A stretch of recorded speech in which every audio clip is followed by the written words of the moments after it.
Assalamualaikum warahmatullahi wabarakatuh. Selamat pagi Bapak Ibu semuanya. Pada pagi hari ini kita berkesempatan untuk berjumpa lagi dalam acara seminar Jurus Cerdas dalam Mengatasi dan Mencegah COVID-19 bagi penderita diabetes tanpa perlu panik. Nah, Bapak Ibu sekalian, acara hari ini merupakan acara lanjutan dari acara kemarin, yaitu kuliah lewat WhatsApp Kulua yang sudah kita lakukan tadi malam. Nah, dalam tadi malam kita sudah membahas 6 jurus cerdas dalam mengatasi diabetes. Nah, untuk kali ini kita akan membahas tentang bagaimana cara untuk mencegah dan juga menangani bagi penderita diabetes yang mungkin terinfeksi atau takut untuk terkena virus COVID-19 ini. Nah, baik Bapak Ibu juga, Bapak Ibu sekalian, kami sudah menyediakan link YouTube bagi Bapak Ibu yang mungkin kesulitan untuk bergabung dalam Zoom meeting. Bapak Ibu dapat bergabung melalui link YouTube yang sudah kami sediakan. Nah, nanti dalam sesi ini kita akan ada 2 sesi Bapak Ibu. Yang pertama yaitu seminar yang membahas tentang jurus cerdas menghadapi COVID-19 bagi penderita diabetes. Lalu untuk yang kedua yaitu sesi tanya jawab. Nah, pada sesi tanya jawab ini kita juga akan membahas mengenai pertanyaan-pertanyaan yang sudah Bapak Ibu sampaikan di grup tadi malam. Nah, jadi mohon dipastikan Bapak Ibu untuk mengikuti acara hari ini hingga akhir agar mendapatkan jawaban dari pertanyaan Bapak Ibu tadi malam. Nah, tapi Bapak Ibu juga dapat menanyakan langsung atau menambah pertanyaan lagi dari materi hari ini. Jadi tidak berpatok hanya pada pertanyaan tadi malam. Bapak Ibu juga dapat bertanya langsung melalui kolom chat atau mungkin di grup dapat disampaikan, nanti akan kami bantu untuk sampaikan dalam acara hari ini. Kami juga memberi kesempatan kepada Bapak Ibu jika ingin bertanya langsung kepada pemateri kita hari ini dengan mengaktifkan fitur raise hand yang ada di Zoom meeting, sehingga akan kami bantu untuk mengaktifkan mikrofonnya agar Bapak Ibu dapat berinteraksi secara langsung dengan Dr. Wahid sebagai pemateri hari ini. Bapak Ibu sekalian, mohon dipastikan untuk jaringan internetnya lancar ya Bapak Ibu agar dapat mengikuti acara hari ini tanpa ada kendala satu apapun. Baik, tanpa berlama-lama lagi, saya persilahkan kepada Dr. Haji Muhammad Wahid untuk menyampaikan materi kita pada hari ini. Silakan Dr. Wahid. Ya. Baik. Assalamualaikum warahmatullahi wabarakatuh. Alhamdulillahirabbil alamin. Allahumma sholli ala sayyidina Muhammad wa ala ali sayyidina Muhammad, amma ba'd. Kita bersyukur pada Allah Subhanahu wa taala yang telah memberikan kesempatan kepada kita untuk bisa hadir di acara seminar bertemakan jurus cerdas mencegah dan mengatasi COVID-19 bagi penderita diabetes tanpa panik. Nah, Bapak Ibu,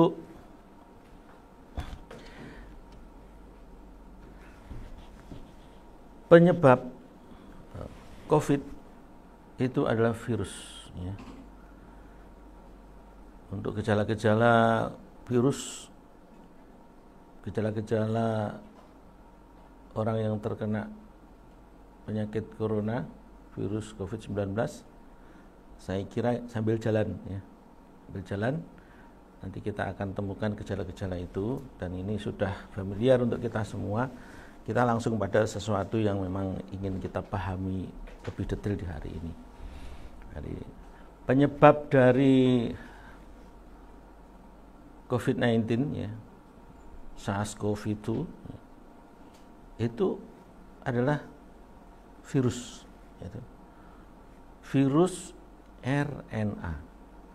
Nah, kita mencoba mendetailkan sedikit ya tentang virus itu.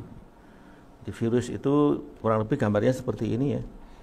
Ada materi genetik di dalamnya yang berwarna hitam ini. Oke, kemudian di luar ini ada kapsulnya, kulitnya, kapsid. Kemudian dia punya tangan-tangan atau mulut-mulut. Ini namanya tentakel ya, atau spike. Oke. Nah, definisi virus adalah virus adalah suatu mikroorganisme patogen yang menginfeksi sel makhluk hidup. Satu hal yang penting yang harus kita tahu adalah bahwa virus hanya dapat hidup dan berkembang biak atau memperbanyak diri, kita sebut dengan bereplikasi di dalam sel makhluk lain. Ya. Kenapa? Karena virus tidak memiliki perlengkapan seluler untuk bisa menggandakan diri. Jadi kalau di sel itu ada inti sel, di situ ada gen DNA. Di luar ada sitoplasma, di dalamnya sitoplasma itu ada mitokondria, ada ribosom, ada RES, ya, ada semua organel-organel yang bertugas melaksanakan instruksi yang berasal dari inti sel. Ya. Instruksinya bisa membentuk hormon, bisa membentuk bahan-bahan yang untuk memperbanyak diri. Nah, virus itu hanya punya materi genetik, punya DNA atau RNA saja. Nah, kemudian semua bentuk kehidupan dapat diinfeksi oleh virus, baik hewan, tumbuhan maupun makhluk sel tunggal seperti bakteri. Lanjut Bapak Ibu, bagaimana virus COVID itu menginfeksi sel manusia?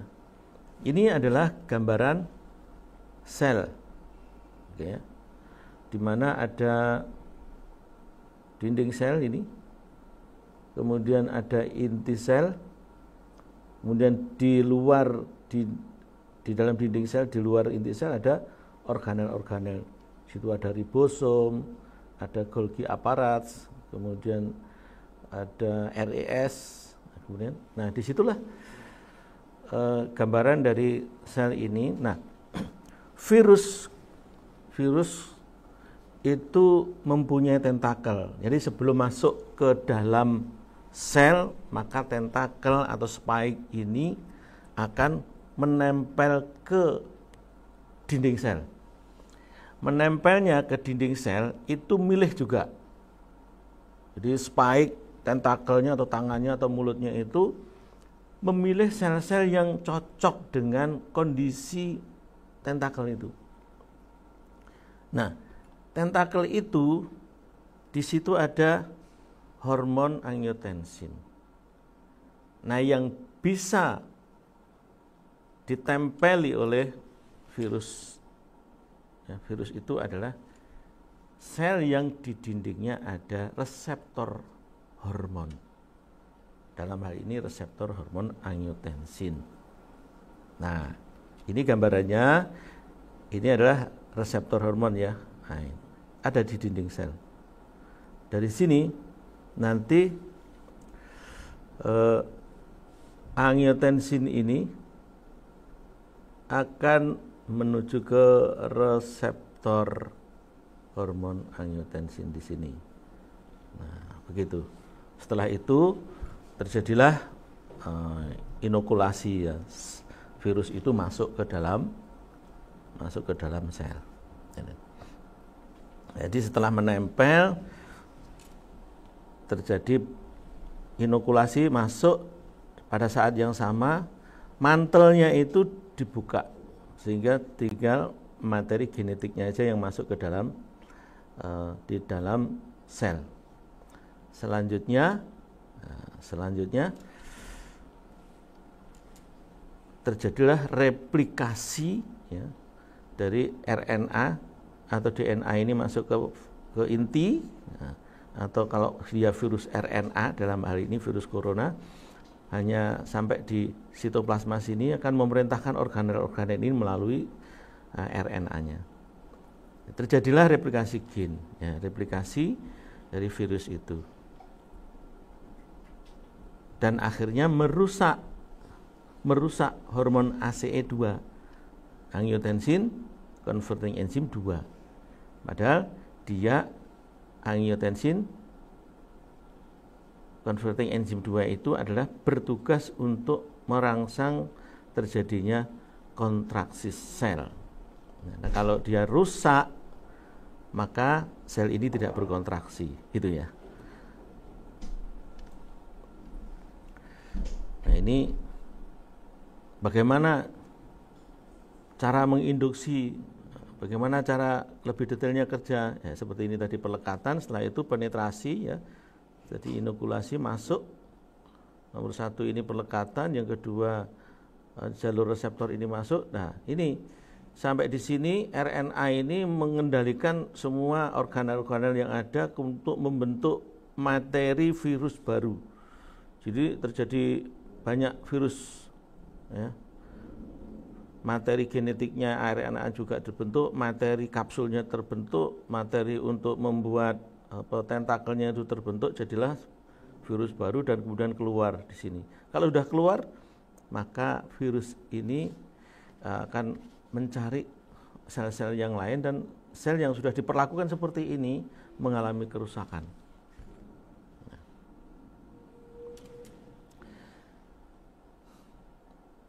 Tadi kita bicara soal reseptor, ya. Nah, sel yang menjadi target sasaran virus COVID-19 pada tubuh manusia itu adalah ada empat sel, ya, 4 organ. Yang pertama sel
Maaf, ini sedang ada kendala sedikit.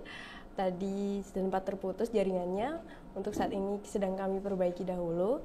Jadi mohon ditunggu karena ini tadi sedang ada sedikit kendala, ya Bapak Ibu sekalian. Nah, sekarang sudah bisa bergabung lagi. Silahkan Dr. Wahid. Baik, ya, kita lanjut. Jadi sel-sel di bagian tubuh yang mana yang didekati yang akan menjadi target dari virus COVID-19?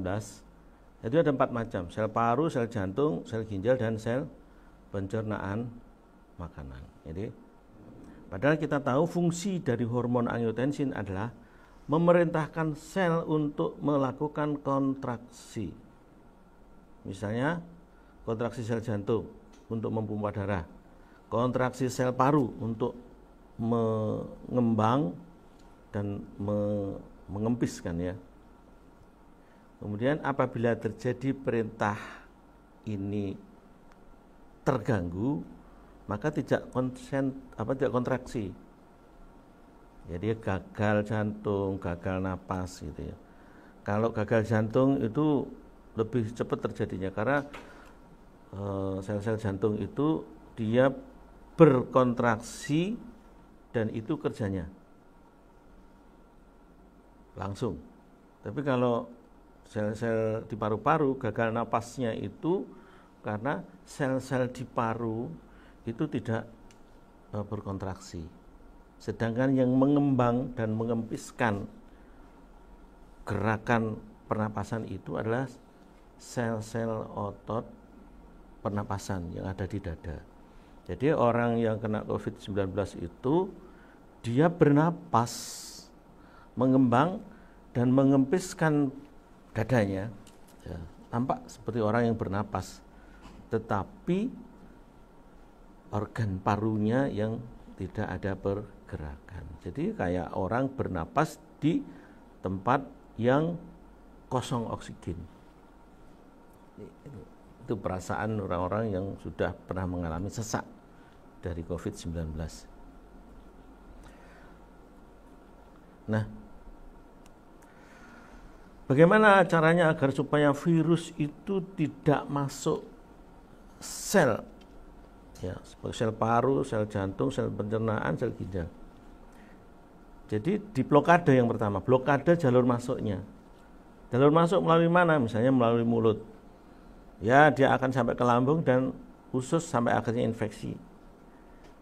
Itu jalurnya, diblok di situ. Yang kedua, jalur pernapasan. Jadi udara di hidung, di paru, infeksinya. Di jalur ini yang kita blok. Kalau yang jalur yang di mulut, kita bloknya di lambung. Di lambung dengan adanya asam lambung yang sangat asam, pH-nya sangat rendah 1-3, maka virus ini bisa mati dengan kondisi itu. Dan kalau jalur pernapasan, nah itu ada cara-cara yang sudah kita pahami, ada pakai masker, ya, kemudian jaga jarak, ya. Intinya kita menghindari ada kontak dengan paru, ya, dengan virus itu. Berikutnya, kalau sudah dekat, sudah masuk juga, yang kita lakukan adalah ganggu komunikasi spike virus, tentakel virus pada saat menempel pada reseptor target. Nah, itu. Dengan apa? Dengan satu bahan yang akhirnya tentakel itu bertemu dulu dengan bahan itu. Bertemu dulu dengan itu sebelum menempel ke sel, sehingga menghambat, tidak terlalu cepat. Begitu masuk akan menempel, tidak. Nah, kita berusaha untuk memberikan pekerjaan lain dari virus itu dengan ikatan kompleksnya. Nah, sudah itu beri kesempatan tubuh kita untuk membentuk sistem imun yang siap untuk membunuh virus itu, ya, gitu. Nah, Bapak Ibu, di sini tertulis ya, data menunjukkan bahwa penderita tanpa komorbid akan lebih tahan dalam menghadapi COVID-19. Apakah komorbid itu? Nah, nanti kita akan bahasnya. Nah, sekarang strateginya bagaimana?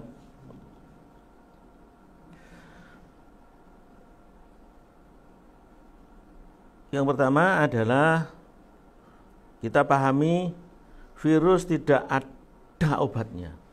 Jadi, tidak ada obat yang bisa membunuh virus. Hanya imun kita yang kuat yang mampu mengatasinya. Kemudian sistem imun kuat adalah sistem imun yang tercukupi kebutuhan nutrisinya. Bapak Ibu, di sini nanti kata kuat ini akan kita arahkan diganti dengan sistem imun yang kuat dan cerdas. Itulah. Atau sistem imun yang cerdas, karena kuat saja tetapi salah sasaran misalnya, nah itu dibilang berbahaya. Kemudian kita harus tahu soal ini, jadi sel imun dan sel seluruh tubuh itu tidak bisa memakan makanan yang kita makan, proses dikunyah saja, tidak bisa. Harus ada organ lain yang bekerja untuk melembutkan, mengecilkan sampai dia menjadi nutrisi sel. Jadi butuh lambung yang normal untuk proses.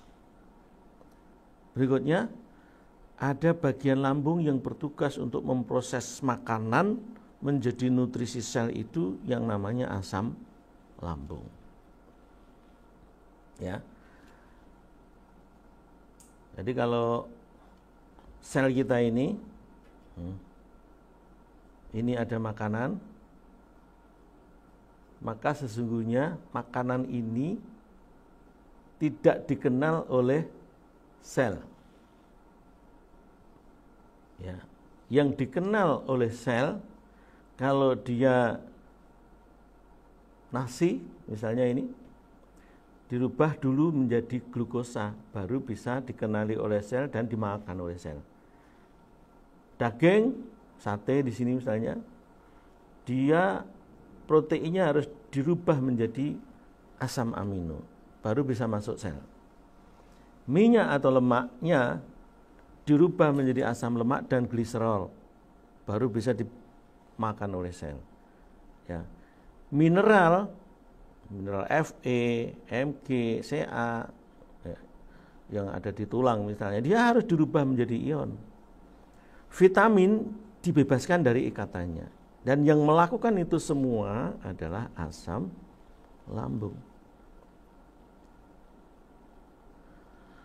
Sedangkan kita tahu nutrisi sel adalah unsur penting dalam pembentukan sistem imun tubuh dan semua pekerjaan-pekerjaan yang ditugaskan oleh tubuh kepada sel tersebut.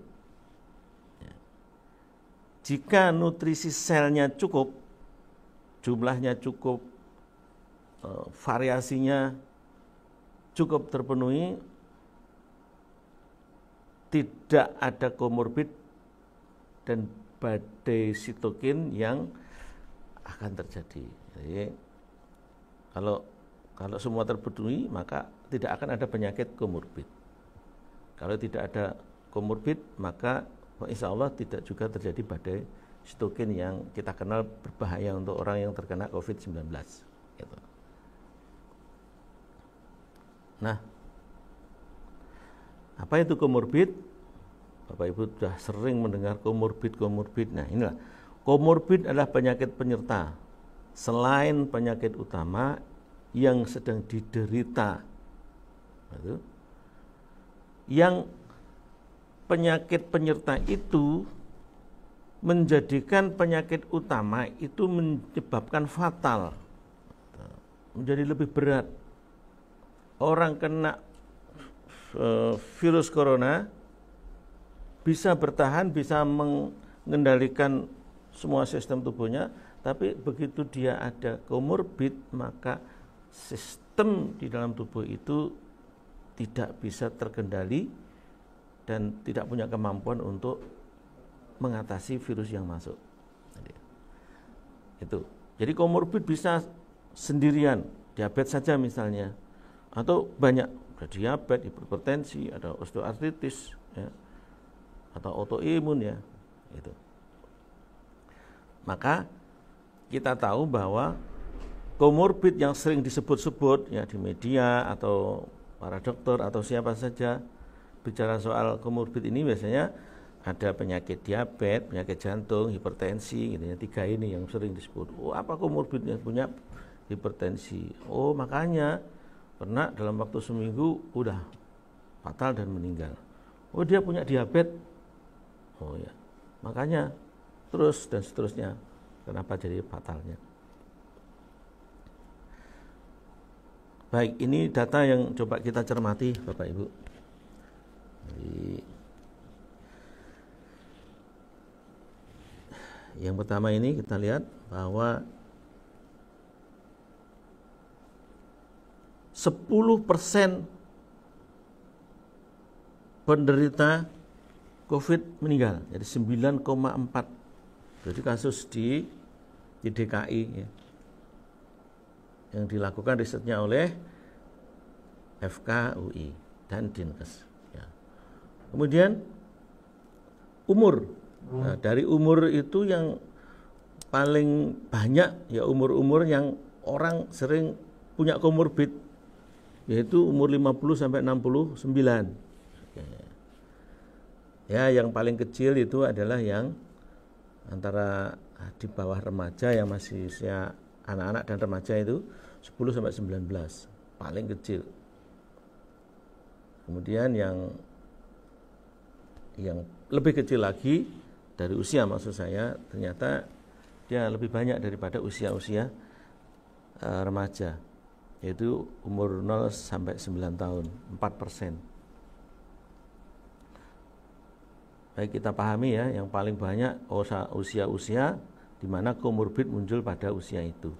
Ada 58%, sekitar 60%. Nah, sekarang jumlah kematian berdasarkan komorbid. Yang paling besar kematiannya ketika komorbidnya hipertensi ya. Kemudian yang kedua diabetes, yang ketiga jantung. Dari data di Indonesia, maka yang paling banyak kasusnya kematian itu ternyata ada di Jawa Timur. Baik, ini sebuah tantangan ya.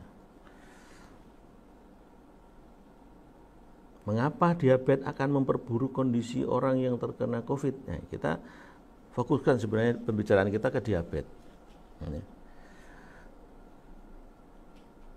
Ya, komorbid yang banyak tadi itu diabetes, hipertensi, penyakit jantung. Baik ya, jadi kita pahami, kita buat pernyataan di sini. Ya.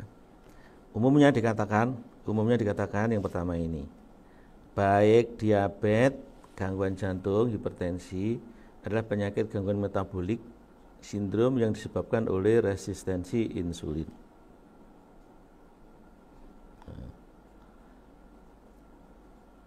Nah, pernyataan di konsep kita nanti, resistensi insulin dikarenakan gangguan reseptor insulin karena adalah proses pencernaan makanan di lambung yang tidak normal. Baik, nanti akan kita pahami bersama tentang hal ini. Nah, ini Bapak Ibu agak asing. Diabetes itu ada tipe 1 dan tipe 2. Tipe 1 itu yang kondisinya bergantung banget kepada suplai insulin dari luar. Karena memang dari awal insulinnya kurang atau tidak ada. Nah, itu yang tipe 1. Yang tipe 2, yang tipe 2 itu adalah yang dikondisikan di mana dia lama-lama menjadi diabetes. Asalnya insulinnya nggak masalah, cukup gitu ya. Nah, pertama karena insulin yang resisten. Jadi ada insulin tapi dia nggak ngeh gitu ya. Sehingga yang terjadi adalah jumlah insulinnya banyak. Kenapa banyak? Nah, dia ada insulin tapi enggak dianggap sebagai insulin. Jadi, sedangkan dia harus menyebabkan glukosa itu masuk. Jadi akhirnya tubuh membentuk insulin banyak. Pada saat itu gulanya masih normal. Tetapi kemudian kalau sudah payah membentuk insulin, namanya pankreas itu, dia akan lelah dan akhirnya insulinnya turun. Nah, turun. Pada saat turun itu gulanya sudah tidak terkendali lagi, dia gulanya naik. Nah, itulah terjadi diabetes tipe kedua. Asalnya insulinnya normal, itu akhirnya insulinnya turun, jadilah diabetes tipe 2. Atau cara yang kedua ini, nah ini asalnya pankreas itu mampu membuat insulin, tiba-tiba bahan bakunya lama-lama nggak ada, nah, sehingga terjadi penurunan jumlah insulin, jadilah diabetes tipe 2. Nah, Bapak Ibu, ini data ini kita dapatkan dari IDF ya. Tapi kita juga tidak sepenuhnya akan menoleh ke sini. Jadi menurut IDF itu penyebab penyakit-penyakit ya, ini kan kalau boleh dibilang penyakit degeneratif. Ini penyakit bagian dari komorbid. Diabetes tipe 2, hipertensi, obesitas dan seterusnya ini. Nah, ini dikatakan disebabkan oleh insulin resisten. Jadi reseptor insulinnya itu tidak bisa membaca gitu ya. Tidak bisa membaca di situ ada insulin. Maka dikatakan resisten. Terjadilah penyakit-penyakit ini. Ini menurut pengertian umum. Bapak Ibu, nanti kita akan bahas bahwa itu berbeda ya. Nah, Bapak Ibu, kita ingin menjelaskan kepada Bapak Ibu. Tadi kan sel itu tidak bisa memakan makanan-makanan kita seperti ini. Dia harus dirubah menjadi bahan-bahan asam amino, asam lemak gliserol, glukosa, dan seterusnya. Oleh siapa? Oleh saluran pencernaan makanan. Kini kita fokuskan di lambung. Di mana kalau lambung itu pH-nya rendah, ada asam lambung, maka semua ini terjadi. Jadi asam amino terbentuk, asam lemak terbentuk, gliserol terbentuk, glukosa terbentuk dan menjadi makanan sel. Tapi kalau tidak ada pH-nya netral gitu ya. Karena netral karena suatu aksi gitu, pH-nya netral, maka yang terjadi adalah semua tadi minim terbentuknya. Nah, akhirnya sel-sel itu akan kekurangan makanan. Sel ginjalnya, sel kulitnya, sel liver, tulang, jantung, saraf, pankreas, dan sel-sel yang bertanggung jawab untuk sistem imun juga akan kekurangan gizi. Apa akibatnya? Kematian sel dalam jangka panjang, gitu ya. Kemudian jadilah diabetes, hipertensi, stroke, HNP, COVID, COVID yang fatal jadinya, gitu. Padahal dengan usaha menetralkan asam lambung itu, maka luka lambung itu masih tetap ada. Sesungguhnya orang sakit emah, orang tukak lambung itu persoalannya ada di dinding lambung, bukan di asam lambungnya. Baik ya. Maka dengan menetralkan asam lambung sebenarnya tidak menyelesaikan persoalan lambung itu.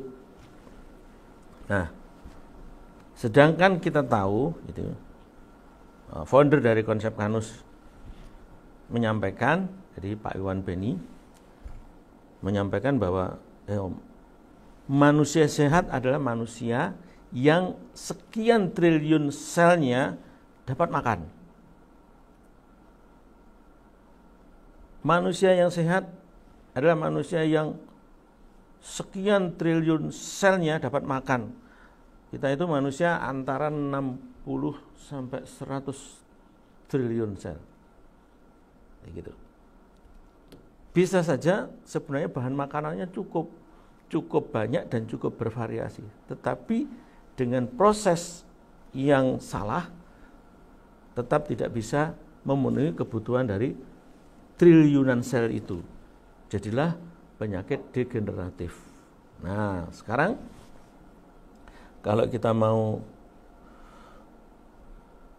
mau ya mendetailkan, mengkritisi gitu, sebenarnya apa yang terjadi, kok bisa terjadi penyakit semacam ini semua? Intinya adalah gangguan di lambung. Oke, kita fokus ke yang paling ujung atas ini ya, tipe 2 diabetes ya. Gangguan lambung itu akan menyebabkan terjadinya resistensi insulin. Kenapa? karena dengan gangguan lambung tadi, daging yang dimakan proteinnya nggak bisa menjadi asam amino dalam jumlah yang cukup banyak, yang keluar terus menjadi feses. Nah, lemaknya, untuk metabolisme lemaknya di dalam darah itu butuh enzim namanya lipase. Bahan baku untuk membentuk enzim-enzim apapun termasuk enzim lipase itu adalah asam amino yang tadi jumlahnya tidak banyak karena proteinnya lewat jadi feses. Akibatnya dia kekurangan enzim termasuk enzim lipase. Nah, disitulah lemaknya akan banyak di darah. Lemak darah banyak, kolesterol juga banyak. Apa akibatnya? Dia akan menutupi reseptor insulin sehingga insulin ini, reseptor insulin ini tidak peka. Dibilang insulin resisten, nggak peka terhadap adanya insulin. Akibatnya apa? Akibatnya jadilah diabetes. Nah, gitu ya. Jadi termasuk ini bagaimana terjadi aterosklerosis, obesitas juga karena proses yang tadi. Lemaknya tidak terkelola dengan baik, jadilah aterosklerosis. Lemaknya enggak terkelola dengan baik, jadilah obesitas. Karena aterosklerosis dilanjutkan dengan hipertensi. Demikian seterusnya. Jadi dari skema ini kita ketahui penyakit-penyakit degeneratif semuanya berasal dari kondisi lambung yang tidak normal. Jadi penyakit-penyakit komorbid, ya, hipertensi, KAH, dan semuanya itu termasuk diabetes disebabkan oleh karena gangguan lambung. Nah, seperti ini.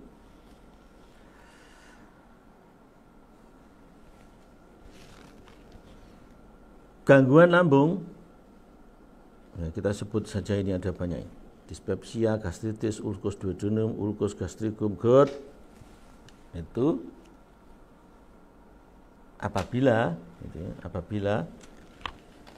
diganggu kerja dari asam lambungnya, terjadilah hiperkolesterol, hipertensi, diabetes, asam urat tinggi, akhirnya rentan terhadap infeksi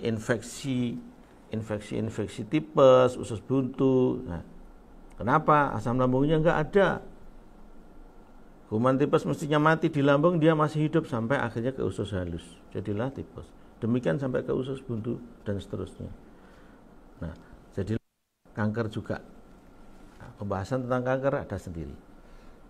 Nah, Bapak Ibu,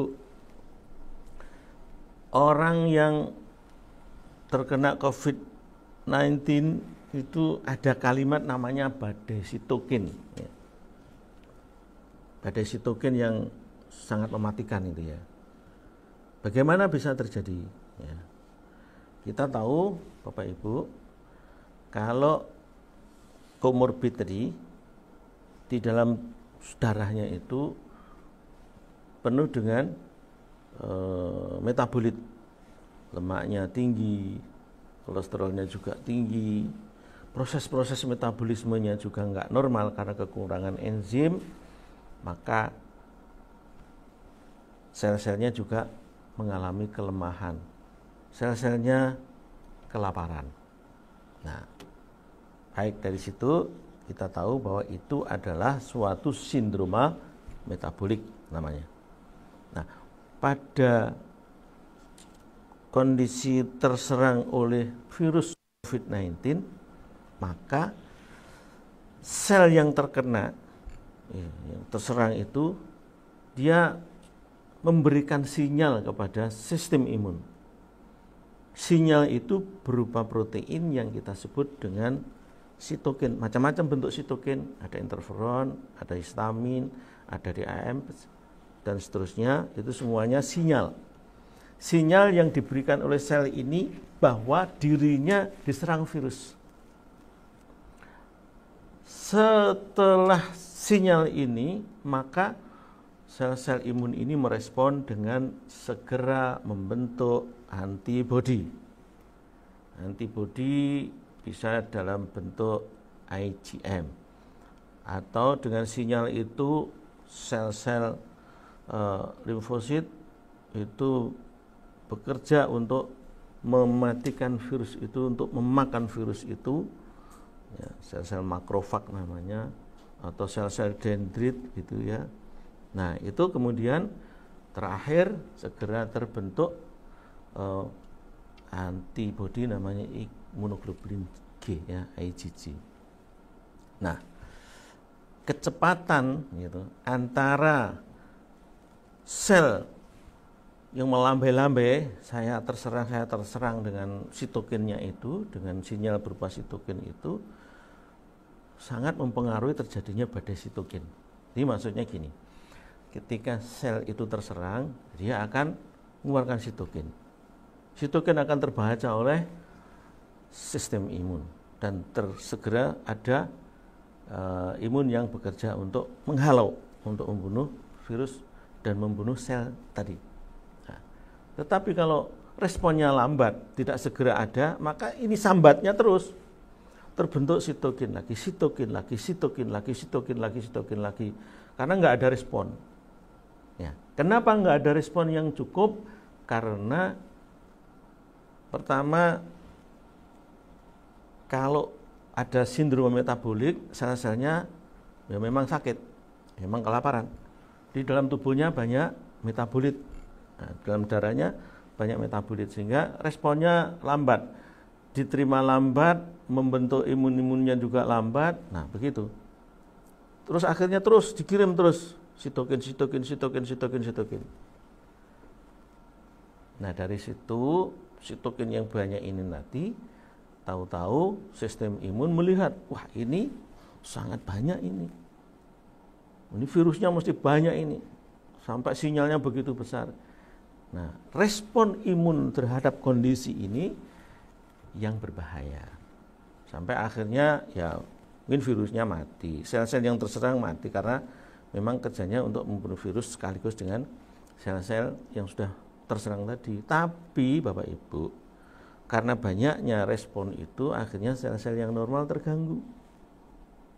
Akhirnya banyak gejala-gejala, orangnya sesek, orangnya lelah, gejala batuknya semakin tinggi karena sel-sel yang normal dengan adanya sinyal-sinyal sitokin itu dia akan membentuk juga lendir, yang lendir itu kental gitu, mutsin namanya.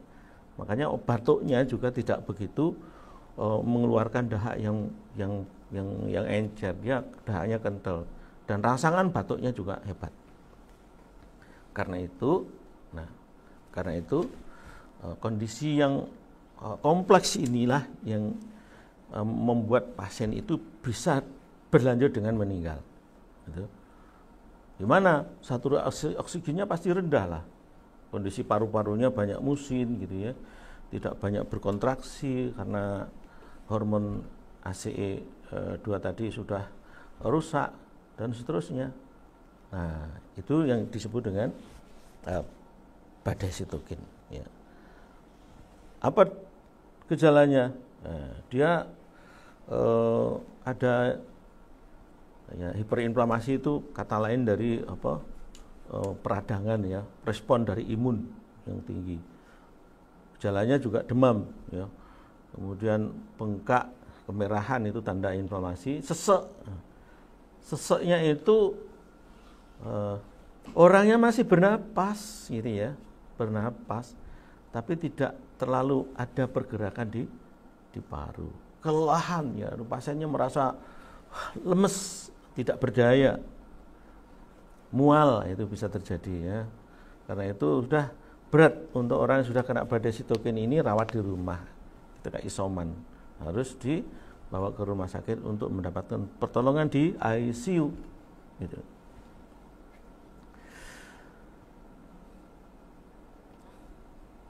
Baik ya, nah, oke, ini gimana ini sistem imun yang lemah, yang kacau ini ya, coba ya kita memahami ini dengan kacamata Karnus saja. Ini hal yang tidak bisa, ini mungkin saya koreksi ya. Badai sitokin itu kondisi saat tubuh terus menerus memproduksi sitokin ya. Nah, tapi bukan sitokinnya yang berbahaya, tapi respon imun terhadap sitokin itu. Jadi kerja sitokin ya, jumlah sitokinnya tak terkendali, ini saya ganti jumlah aja ya. Jumlah sitokin tak terkendali jumlahnya terus. Nah, sitokin baik, ini imun ya, imun akhirnya menyerang organ-organ yang normal juga. Sel yang sakit diserang, virusnya juga otomatis. Nah, sel-sel yang normal juga akan mengalami represif dari sistem imun. Gejalanya seperti ini, sakit kepala, batuk, demam, lelah, nyeri otot, sesak napas, mual, muntah, ya. Dan seterusnya ini bisa menyebabkan pneumonia, sindroma pernapasan akut, jadi napasnya berhenti, kerusakan paru, bocor paru, saturasi oksigen menurun, gagal multi organ, jadi sampai akhirnya kematian. Pengobatannya belum ada. Nah, ini rekomendasi ya. Kalau sudah seperti itu mekanismenya, cari obat yang bisa mengurangi sitokin supaya respon imunnya tidak terlalu. Itu logika umum ya. Ada masalah dengan jaringan?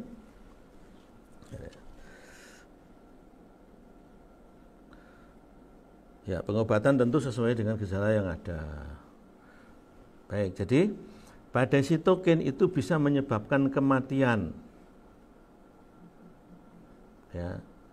Kalau hidup bisa rentan sakit yang lain, ada cacat, ada autoimun, ya ini semuanya bisa terjadi pasca badai sitokin. Nah,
ya, baik ya. Jadi menghadapi ya, badai sitokin ya, itu tentu tidak bisa dengan rawat jalan, isoman, kayaknya berat. Jadi harus dirawat di ICU. Nah, sebenarnya solusinya apa supaya tidak terjadi badai sitokin? Jadi badai sitokin tadi kan ketika sel mendapatkan serangan virus, itu kan memberikan sinyal. Nah, sinyal itu seharusnya segera direspon oleh tubuh, sel imun tubuh dengan sistem imun tubuh itu sesuai dengan kondisinya. Ada sitokin 1 action, sitokin 2 action. Berikutnya segera membentuk sistem antibodi yang spesifik ya, sebagaimana sifat dari virus yang masuk. Nah, kalau itu yang terjadi, maka sitokin itu diproduksi dalam jumlah yang sesuai dengan kebutuhannya. Karena satu sudah direspon, dua sudah direspon dengan dua. Nah, berarti sistem komunikasi antar sistem imun ini adalah lancar, baik, ya, sesuai dengan tahapan-tahapannya. Nah, sedangkan orang yang terkena ada penyakit metabolic syndrome, semisal diabetes, itu tidak bisa cepat, gitu. Lambat, tapi begitu sudah bisa membentuk, ternyata dia sudah melihat adanya sinyal-sinyal yang sangat banyak, jadilah badai sitokin itu bermasalah untuk orangnya. Nah, apa yang dibutuhkan? Yang dibutuhkan adalah sistem imun yang cerdas, gitu ya. Bukan hanya kuat, tapi cerdas. Kapan merespon membentuk IgM, kapan merespon membentuk sel dendrit, kapan merespon dengan makrofag. Dan segera setelah itu merespon dengan IgG, imunoglobulin G, antibodi khas untuk virus coronanya, jadi gitu.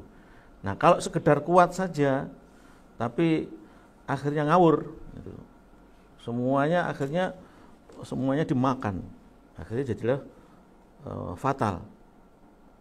Itu namanya badai sitokin. Nah, tapi kalau cerdas, maksudnya semua kebutuhan sel imun itu terpenuhi karena tidak ada masalah metabolik, jadilah dia sistem imun yang tepat kerja. Saya bilang dengan cerdas.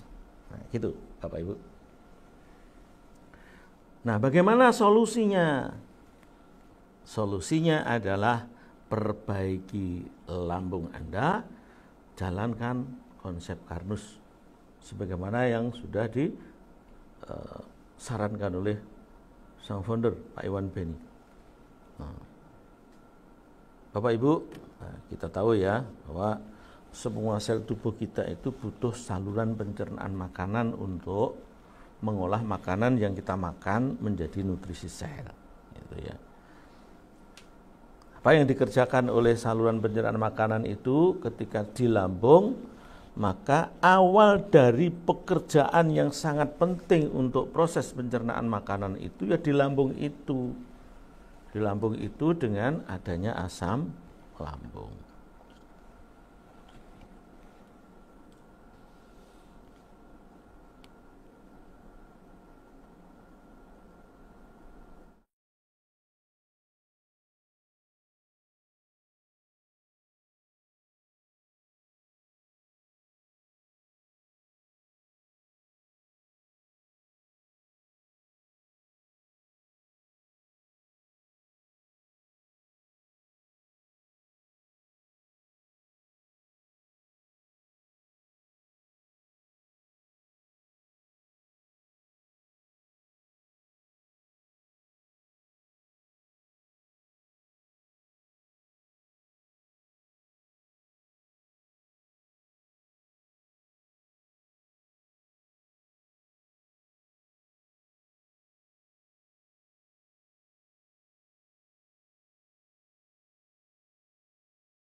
Baik Bapak Ibu, mohon maaf masih ada kendala jaringan ya, kendala teknis.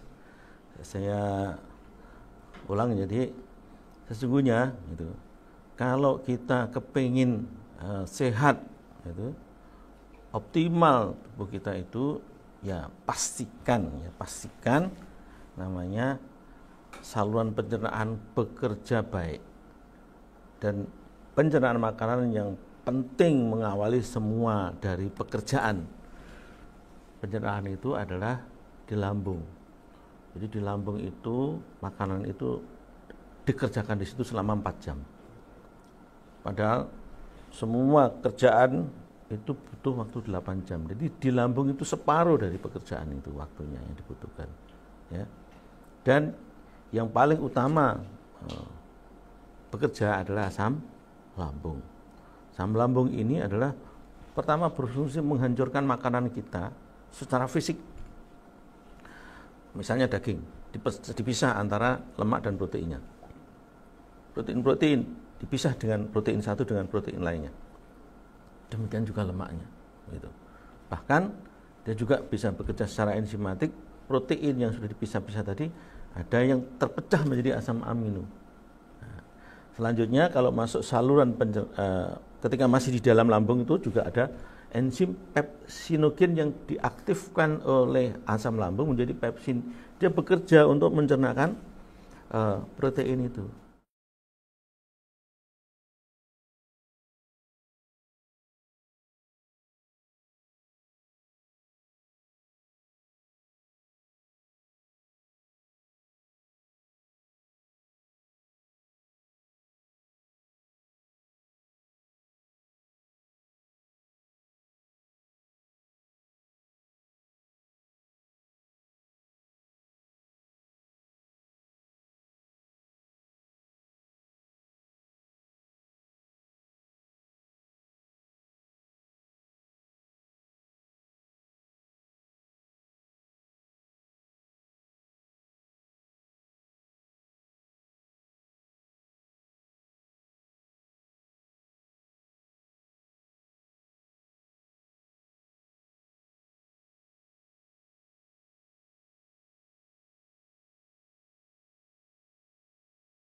Baik Bapak Ibu sekalian, mohon maaf ini masih ada sedikit kendala terkait dengan jaringannya. Dimohon untuk Bapak Ibu tetap bersabar dan mengikuti acara hari ini hingga akhir ya Bapak Ibu ya. Nah, Bapak Ibu dapat menanyakan atau mungkin jika Bapak Ibu memiliki pertanyaan dapat langsung dituliskan pada kolom chat di Zoom Meeting, ataupun jika Bapak Ibu mengikuti dari YouTube, Bapak Ibu dapat langsung menuliskan pertanyaannya pada kolom chat di live chat di YouTube ya Bapak Ibu sekalian. Nah, pada hari ini cukup banyak pertanyaan yang masuk, jadi diharapkan Bapak Ibu tetap tetap mengikuti acara hingga akhir agar mendapatkan jawaban dari pertanyaan-pertanyaan yang sudah Bapak Ibu sampaikan. Nah, baik Bapak Ibu sekalian, untuk sembari menunggu tim kami menyelesaikan kendala teknisnya, nah Bapak Ibu sekalian boleh mungkin jika berinteraksi langsung dengan dokter gitu langsung ke sesi tanya jawab? Boleh. Baik Bapak Ibu ya. Nah mungkin kita ini dulu langsung ke sesi tanya jawab ya gitu Bapak Ibu ya. Jika ada Bapak Ibu yang ingin bertanya secara langsung, dapat mengaktifkan fitur Raise Hand, sehingga nanti kami bantu untuk mengaktifkan mikrofonnya untuk bertanya langsung kepada Dr. Wahid. Ini saya bacakan pertanyaan yang sudah masuk saja ya dokter? Ya. Baik dokter. Ini ada pertanyaan dari Bapak Muhammad Asik. Saya habis terkena COVID tanggal 19 Juli kemarin, hasil swab positif dan isoman selama 2 minggu. Setelah selesai, ada sesak nafas sampai dengan sekarang. Sesak nafasnya belum tuntas dokter. Nah, dari dokter paru-paru, epafilin 1 bulan, tadi mendapatkan obat epafilin selama 1 bulan. Dan tadi malam, obat tersebut diganti dengan retafil 500 gram. Apakah kiranya ada obat sesak yang lebih bagus lagi dokter? Nah, atau mungkin ada solusi tambahan yang untuk membantu dalam penanganan sesak nafasnya ini dokter Wahid? Baik ya. Ya, kita sangat menghormati dan mengakui ya dokter-dokter di rumah sakit, para dokter spesialis penyakit dalam dan penyakit paru akan memberikan tips dan obat yang terbaik, teraman. Maka kalau saya ditanya seperti itu, sepertinya tidak ada. Itu yang terbaik. Kalau untuk urusan sesaknya ya, coba kita back ya. Kenapa itu terjadi? Sesaknya kenapa terjadi? Masih sesak, kemudian mudah lelah, gitu ya. Jadi orang terkena COVID-19 itu sisanya itu kalau tidak berupa sesak gitu ya, yang nyata seperti Pak Asik, itu bisa dalam bentuk begini. Biasanya 100 meter jalan kaki enteng, oke ya. Tapi sekarang 50 meter sudah terasa ngongsong. Atau ketika membaca Al-Quran gitu ya, kemudian sampai 5 halaman itu sudah masih oke saja, ya itu mungkin 2 halaman, 3 halaman sudah merasa ngongsong. Itu salah satu bentuk sesak ya, sesak yang tidak tersangka ya, ternyata bentuknya seperti itu. Nah ini sesak yang nyata. Kenapa itu terjadi? Karena yaitu pasca serangan COVID-19 dengan adanya badai sitokin. Badai sitokin kan ya bertingkat-tingkat. Ada badai sitokin yang tinggi, ada badai sitokin yang landai ya. Nah, kalau Bapak kita yakin badai sitokinnya bukan yang tinggi. Ternyata terbukti panjenengan sembuh dan sekarang bisa beraktivitas, cuma masih sesak. Nah, apa yang terjadi? Yang terjadi adalah ketika sel itu terkena infeksi virus, dia kan mengeluarkan sitokin. Sitokin banyak macam yang namanya interferon. Ya interferon itu yang memberitahu ya kepada ya sebagai sinyal kepada sel-sel sebelahnya yang normal, ini saya diserang ini. Kemudian silakan bikin upaya untuk melindungi diri. Nah, apa yang diupayakan oleh sel normal itu membentuk cairan kental namanya musin dan kental gitu ya. Nah, itu yang menyebabkan batuk dan sesak. Tetapi bukan hanya itu. Virus ini akan menyebabkan sel itu rusak, hormon ACE2-nya itu. Karena tentakel dari virus itu adalah angiotensin. Jadi, berikutnya terjadi kerusakan pada ACE2 di sel itu. Nah, kalau ACE2 di sel itu terjadi kerusakan atau di sel-sel lain juga mengalami kerusakan, dia tidak akan bisa berkontraksi dengan baik. Jadi sudah ada musin yang kental ya. Jadi fleksibilitasnya berkurang, keleluasaan untuk berkontraksi berkurang, ditambah dengan kemampuan untuk berkontraksi yang kurang karena hormon yang menginduksi supaya sel itu berkontraksi juga berkurang.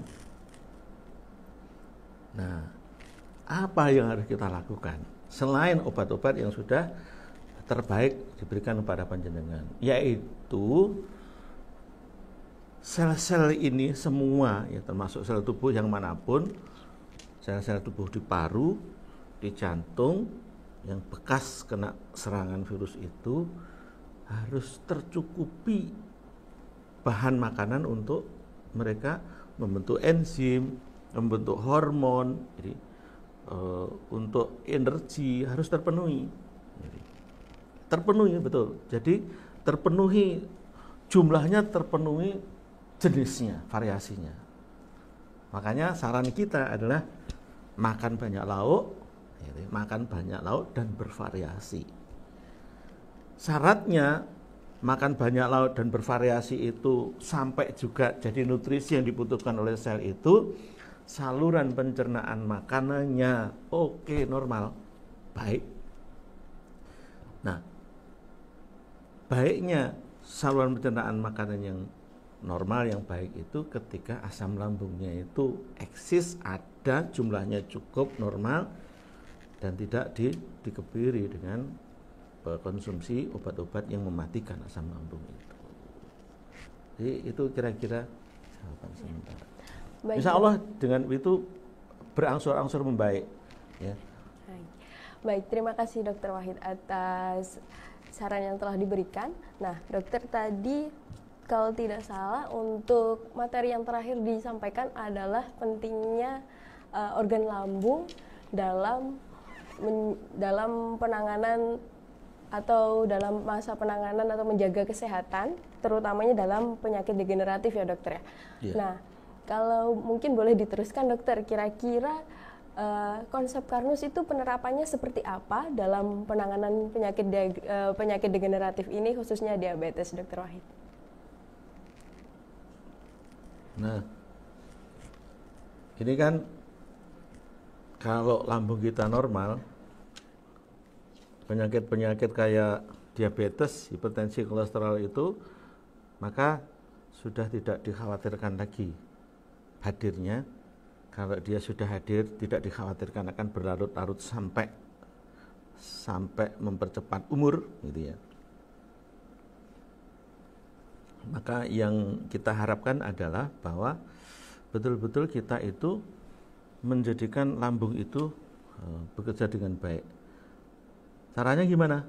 Nah, caranya ini sesuai dengan slogan kita, 6 jurus cerdas lepas dari insulin dan obat-obat diabetes tanpa takut makan nasi ya. Yang pertama ya, jelas perbaiki lambung. Jadi lambungnya bagaimana? Lambungnya seperti apa? Pastikan Bapak Ibu tidak mengganggu sunatullah. Dalam hal ini tidak mengganggu algoritma tubuh. Jadi asam lambung itu sengaja diciptakan oleh Sang Pencipta di situ untuk bekerja. Pekerjaannya adalah menjadikan makanan kita menjadi makanan sel. Jadi jangan ganggu eksistensinya. Jangan menggunakan obat-obat yang menyebabkan asam lambungnya itu netral atau tidak diproduksi atau tidak dikeluarkan. Itu. Yang kedua, makan nasi bekatul. Makan nasi yang banyak bekatulnya. Ya. Karena bekatul dibutuhkan untuk yang pertama, di situ ada banyak seratnya. Yang kedua ada vitamin B kompleks dan vitamin-vitamin yang lain. Yang ketiga banyak antioksidannya. Makan banyak lauk dan bervariasi. Kemudian makan gitu, ya secukupnya. Jadi rasa kenyang itu sebenarnya sudah menjadi sinyal bahwa sebenarnya kuantitinya itu cukup. Untuk orang-orang yang sudah gede, sudah dewasa, umur 40 ke atas gitu ya, maka sarannya adalah berhenti makan sebelum kenyang. Kenapa demikian gitu ya? Kebanyakan orang-orang yang sudah umur 40 tahun ke atas, apalagi 50 tahun ke atas itu cadangan energi lemak, ya, energi dalam tubuh dalam bentuk lemaknya itu banyak. Sehingga kalau kita itu sudah berhenti makan sebelum kenyang, artinya sebenarnya kurang gitu ya. Makanan yang kita makan kurang. Nah, kebutuhan energi itu nanti tidak diambilkan lagi dari makanan yang sudah kurang, jumlahnya enggak cukup, tapi akan diambilkan dari cadangan lemak yang disimpan di bawah kulit, tersimpan di sekitar saluran pencernaan makanan, di jantung dan organ-organ yang lain, termasuk di organ-organ pembuluh darah. Nah, itu nanti akan lama-lama mengurangi cadangan energi lemak itu. Kemudian yang keempat, lancarkan aliran darah dan lindungi DNA sel. Lancarkan aliran darah. Kenapa? Karena darah itu yang menjadi sarana transportasi nutrisi sel itu untuk menuju sel target. Bisa ke seluruh tubuh. Jadi harus lancar. Lancarnya selain dengan mengurangi porsi makan tadi, bukan kurangi sampai sesedikit mungkin enggak, tapi menjelang kenyang gitu ya. Lancarkan dengan pertama tadi, yang kedua lancarkan dengan sebuah upaya agar supaya pembuluh darah ini lebih lebar sampai di tingkat arteri lebar. Dan kemudian karena resiko-resiko dari lingkungan ini banyak sekali mencapai ke inti sel ya, sampai DNA-nya terganggu, maka harus ada upaya untuk melindungi DNA. Kenapa DNA harus aman? Karena DNA itu yang mengendalikan semua kerja dari sel itu. Bisa berubah sifatnya akan menjadi tumor, berubah sifatnya menjadi cancer gitu ya. Dan yang kelima, ya tentu saja ada gerak dari tubuh, ya. Aktivitas fisik secara rutin. Dalam bahasa agamanya itu istiqomah, gitu ya. Terus selalu dikerjakan. Jadi rutin, tidak inaktif, tahu-tahu aktif, tahu-tahu inaktif lagi, ya, begitu. Yang ke-6 adalah berpikir rileks dan selalu positif. Dalam bahasa saya yang mudah saya pahami adalah ya tentu tawakal. Tawakal orang akan rileks. Kemudian tawakal dan doa. Dengan doa orang akan selalu positif. Begitu.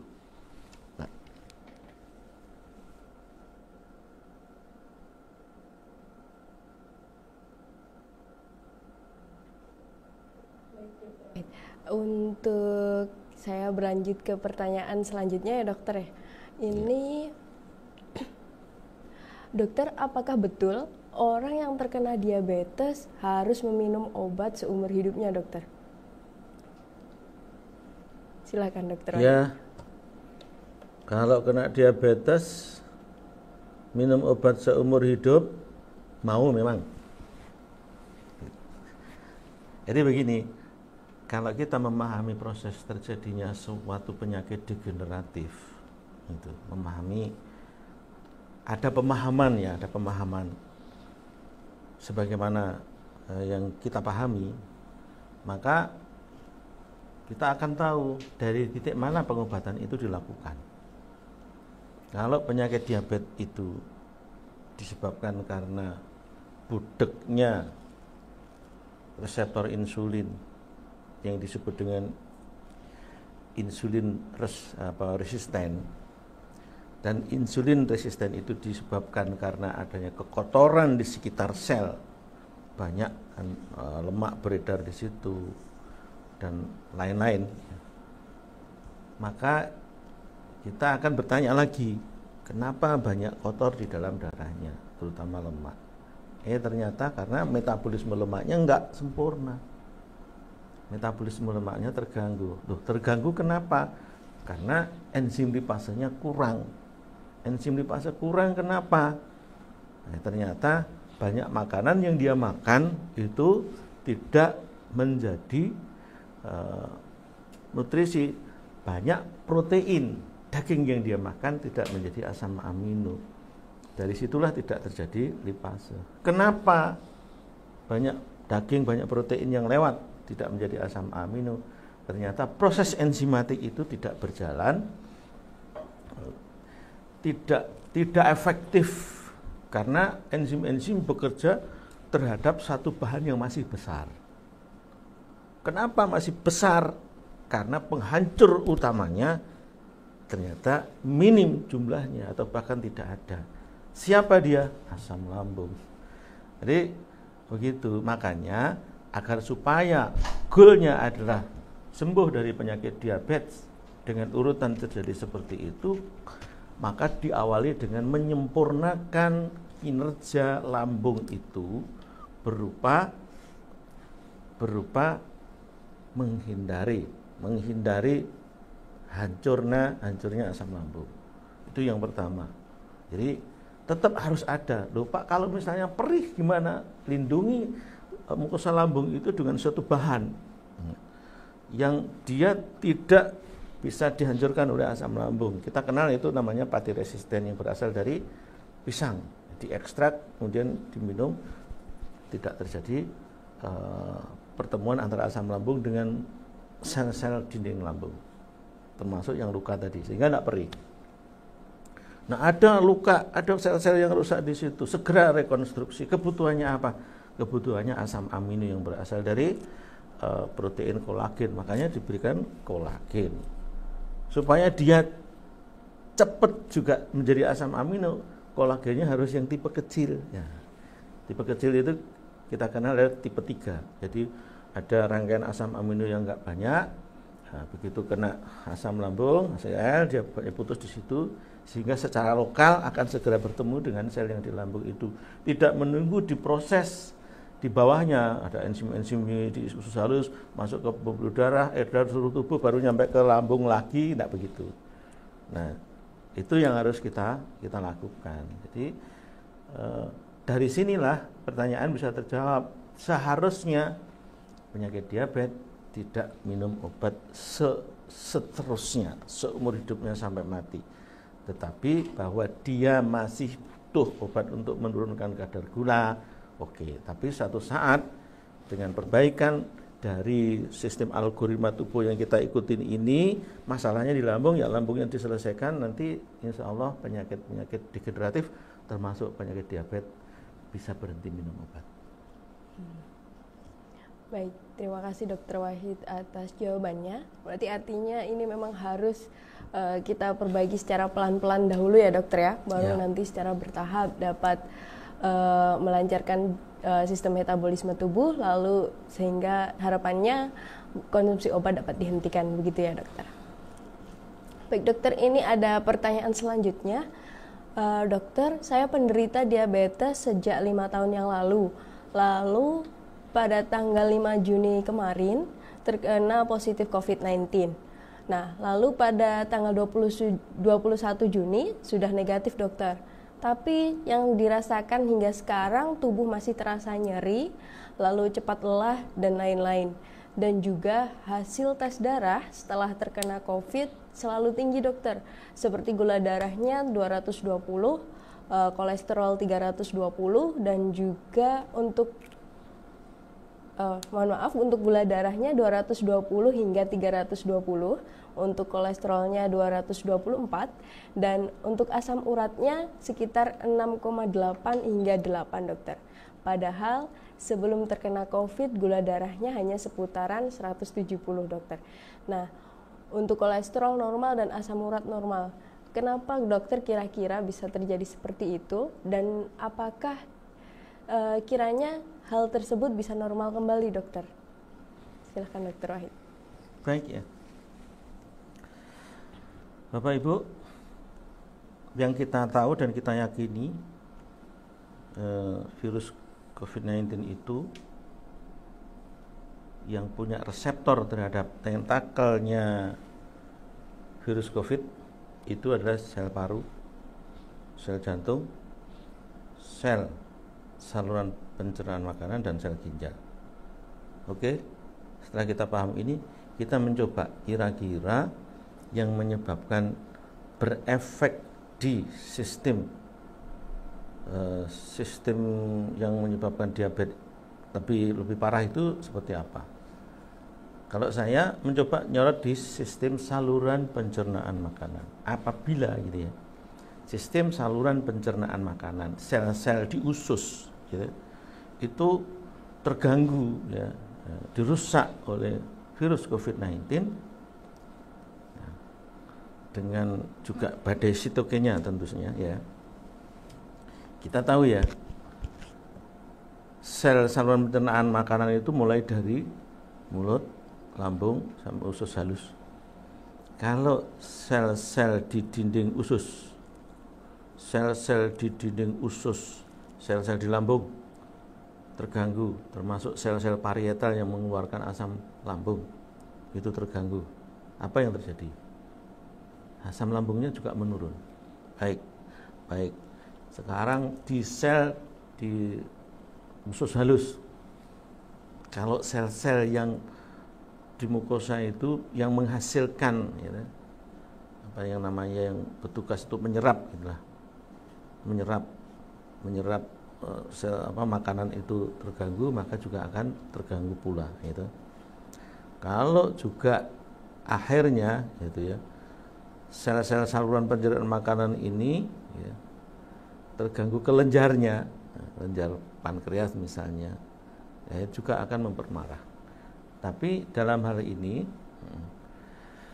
secara keseluruhan setelah COVID-19 itu akan terjadi kelelahan umum. Sel-selnya mengalami sakit, termasuk sel-sel yang bekerja di kelenjar-kelenjar, itu termasuk pankreas, bisa jadi. Tapi saya mencoba memikirkan tentang bagaimana hubungannya COVID-19 yang menyebabkan meningkatnya gula darah tadi, yang kira-kira yang banyak terganggu justru yang di lambung. Sel-sel lambung, sel parietal yang menghasilkan HCl itu menjadi kurang, sehingga terjadi proses yang tadi saya bilang urut-urutannya sampai akhirnya diabetes. Jadi apa yang harus kita lakukan? Terapkan satu metode dari 6 jurus ini, jadi perbaiki lambung. Apa yang dibutuhkan? Butuh asam amino, kasih kolagen tipe 3. Butuh perlindungan, kasih bekat. Nah, kasih pati resisten. Tapi dalam hal ini yang lebih diperlukan adalah nutrisi. Nutrisi sehingga secara keseluruhan itu baik, termasuk sel-sel di dinding lambungnya, termasuk sel-sel yang menghasilkan asam lambung. Insya Allah segera pulih. Baik, terima kasih Dr. Wahid atas jawabannya. Semoga dapat membantu Ibu ya. Ini ada pertanyaan dari Bapak Haryadi, dokter. Dokter, bapak saya sudah menerapkan konsep Karnus kurang lebih 1 tahun. Tapi untuk gula darahnya masih tinggi dokter, masih 220. Untuk diketahui bahwa usia bapak saya saat ini 57 tahun dokter. Padahal beliau rutin dan disiplin menerapkan konsep Karnus. Kiranya apakah ada yang kurang atau bagaimana dokter, mohon solusinya. Yang pertama perlu evaluasi juga ya, seberapa disiplin pelaksanaan konsep Karnus itu. Jadi secara persepsional antara profesional, ya seorang terapis, dokter, dalam hal ini kita di sini, dengan penderita dan keluarganya bisa berbeda ini. Sudah disiplin kita bisa menilai juga ini masih kurang. Ya, bisa jadi begitu yang pertama. Gitu. Yang kedua adalah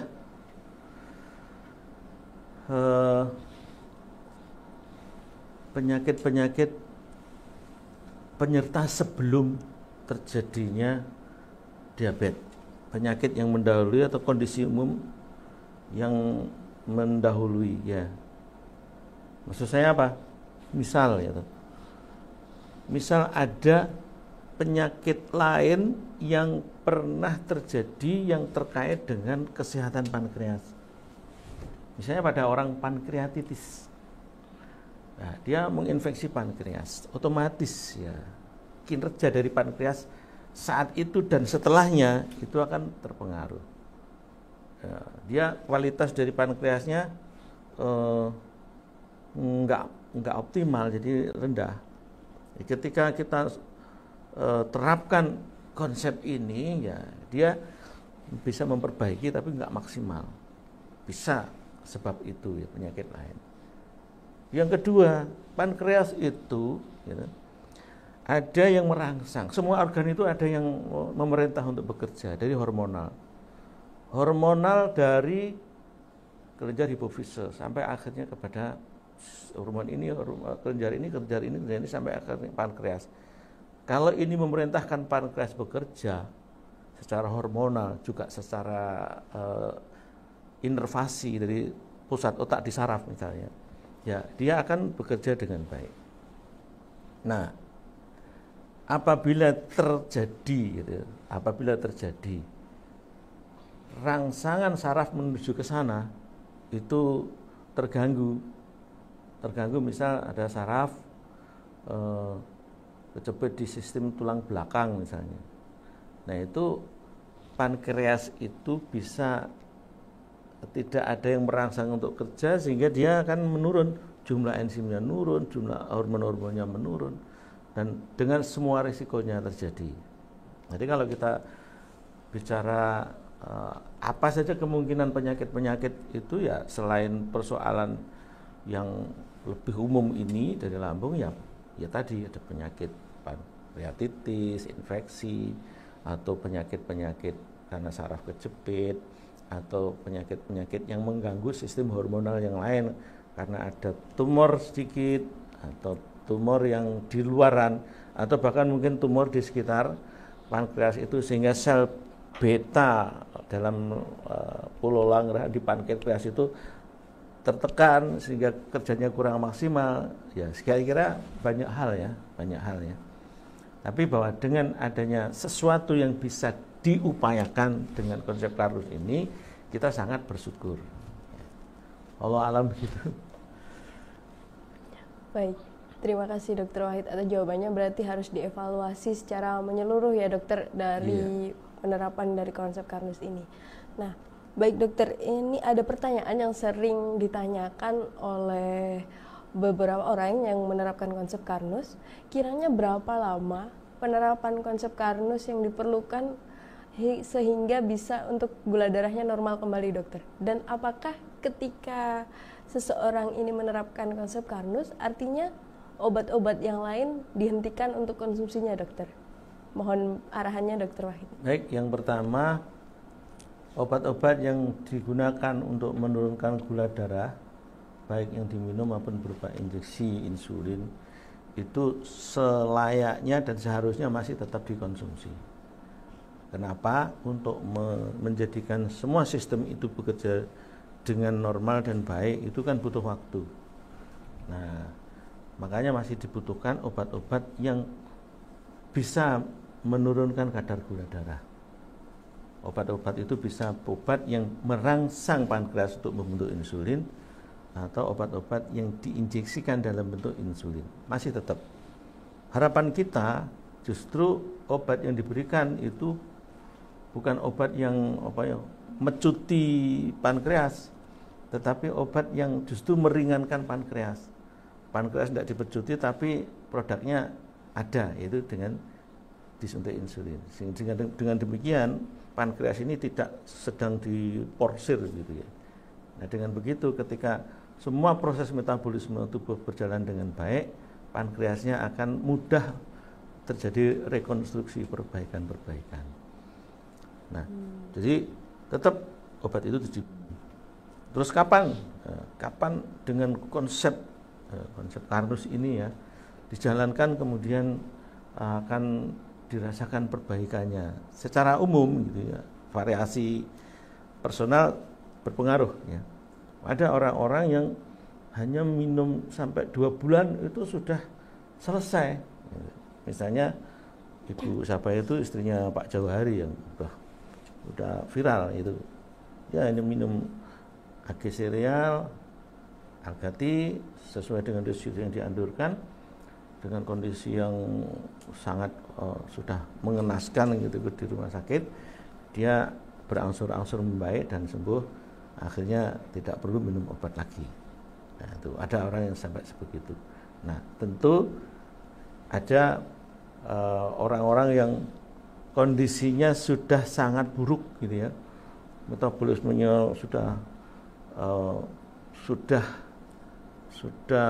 sindromnya sudah tinggi ya, metabolik sindromnya sudah parah, kemudian sel organ-organ tubuh yang lainnya itu sudah mengalami kerusakan, artinya penyakit degeneratifnya sudah muncul semua gitu ya. Maka yang diharapkan dengan pengobatan, dengan penerapan konsep Karnus itu adalah dia tetap bisa berangsur-angsur membaik sampai pada suatu waktu yang cukup lama. Jadi relatif ya, sampai kapan ya. Tapi kalau yang sifatnya itu baru, ya itu mungkin 3 bulan sudah mulai terasa perbaikannya. Gula darah sudah mulai menurun, kemudian sel-sel ototnya sudah mulai berisi, demikian juga sel-sel organ yang lain sudah mulai membaik. Makanya sarannya adalah ketika dilaksanakan, diterapkan konsep itu, setiap bulan dievaluasi. Apakah dosis obatnya masih seperti yang itu atau harus mulai diturunkan? Karena itu ya rutin diperiksa gula darahnya. Bulan kedua cek lagi, jangan sampai ketika sudah waktunya diturunkan karena pankreasnya sudah baik, secara keseluruhan dalam darahnya tidak ada metabolic syndrome, maka kinerjanya baik, jumlah insulin yang sedikit sudah selnya sudah peka begitu, sudah bekerja untuk memasukkan glukosa sehingga gula darah turun. Ya tidak perlu lagi disuntik insulin dengan jumlah yang seperti sebelumnya. Ya, insulin sudah diproduksi oleh pankreas, sel-selnya juga sudah mulai peka. Ya, berapa jumlah yang harus dimasukkan dari luar bergantung pada kondisi saat itu. Demikian seterusnya. Jadi kalau waktu cukup relatif, tetapi kira-kira 3 bulan itu sudah mulai ada perbaikan dan optimal banget setelah 6 bulan ke atas. Gitu kira-kira, Bu. Baik, terima kasih Dokter Wahid. Jadi artinya harus tetap dengan pendampingan medis dan juga mengkonsumsi obat dahulu ya dokter, tidak langsung serta-merta langsung berhenti mengkonsumsi obat. Baik. Ya, begitu. Baik, terima kasih Dokter Wahid. Ini ada beberapa pertanyaan dokter dari acara Kulwa tadi malam. Ini untuk pertanyaannya, nah saya sering merasakan kesemutan dan juga ujung telapak kaki ini terasa tebal dokter. Nah, apakah ini merupakan salah satu tanda bahwa gula darah sedang naik, dan kira-kira apa dokter obat yang tepat dan solusi yang tepat untuk menangani kesemutan dan juga telapak kaki yang terasa tebal ini, dok? Baik ya. Jadi salah satu tanda bahwa gula darah itu naik itu bisa berupa sel-sel serabut saraf itu mengalami gangguan. Jadi kalau mengalami gangguan, dia tidak bisa bekerja optimal, maka tubuh bagian yang diinervasi itu akan merasakan seperti orang kesemutan. Bahkan kalau sangat terganggu dengan adanya gula darah yang banyak itu, dia akan lebih parah daripada sekedar kesemutan, tapi kebas. Kebas itu mati rasa. Ya, itu sebagai salah satu tanda bahwa kemungkinan gulanya naik. Ya. Kemudian kita harus tahu juga ya bahwa kesemutan, gangguan saraf itu bukan hanya disebabkan oleh kondisi gula yang naik, tapi bisa jadi kolesterolnya yang semakin meningkat, asam uratnya yang semakin meningkat. Pada dasarnya penyakit-penyakit metabolik itu bisa menyebabkan gangguan di sistem saraf, atau secara fisik serabut saraf itu tertekan, kena kejepit gitu ya. Tapi bisa dibedakan, ini apakah saraf kejepit atau ini karena metabolik, dilihat lokasinya. Mohon maaf. Kalau ternyata menyeluruh ke tangan kanan dan kiri, misalnya kira-kira itu metabolik. Tapi kalau sebelah saja, kemungkinan besar itu adalah karena lokal, ada jepitan atau tekanan begitu, dan menyelesaikannya berbeda. Nah, kalau sudah seperti itu, untuk memastikan saya harus minum obat seberapa, ya dilihat kadar gulanya. Begitulah. Baik. Berarti harus dilakukan pemeriksaan lebih lanjut ya Dokter Wahid ya ini. Ya. Baik, terima kasih Dokter Wahid atas penjelasannya.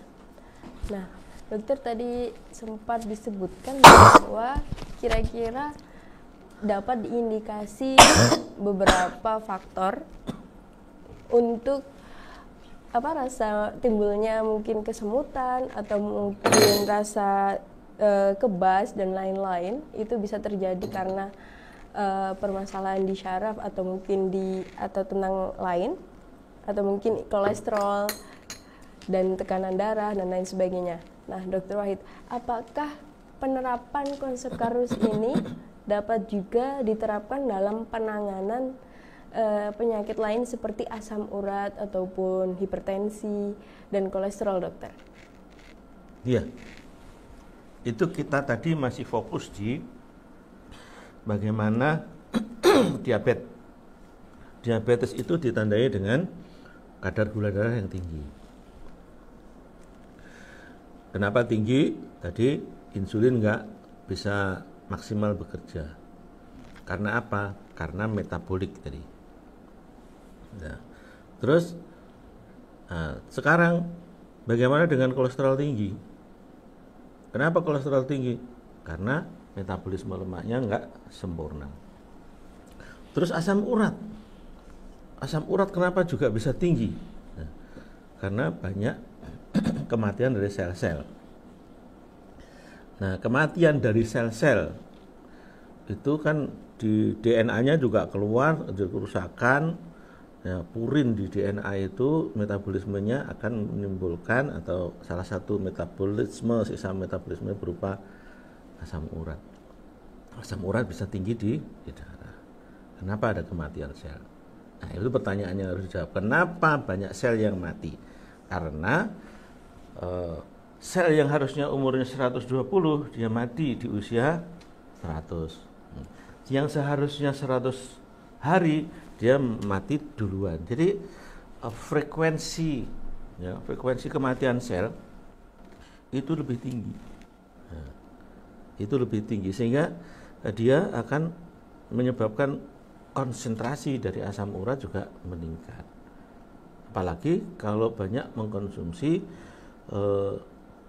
makan bahan makanan yang selnya itu padat. Sel yang padat misalnya apa? Jeroan. Itu sel padat.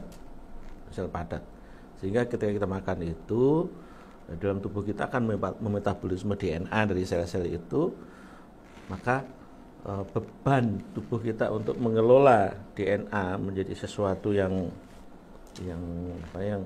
bahan lain itu tinggi. Jadi asam uratnya yang berasal dari jeroan tadi tinggi. Kenapa? Ya karena enzim-enzim untuk mengelola itu kurang. Akibatnya asam uratnya tinggi. Jadi kembali ke sana. Kalau sudah bicara tentang enzim, bicara bahan baku, kembali kepada normalitas dari sistem saluran pencernaan makanan. Kembali ke bagaimana lambung bekerja dengan baik di awal dari semua sistem pencernaan itu. Begitu. Baik, dokter. Jadi artinya tidak menutup kemungkinan atau mungkin ini sangat mungkin untuk menerapkan konsep Karnus bagi Bapak Ibu untuk penanganan penyakit-penyakit lainnya, begitu ya, dokter ya? Iya.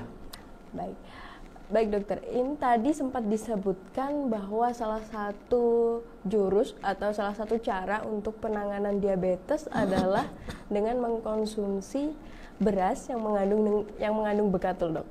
Nah, apakah beras yang mengandung bekatul ini sama halnya dengan beras merah dan juga beras perang, dokter?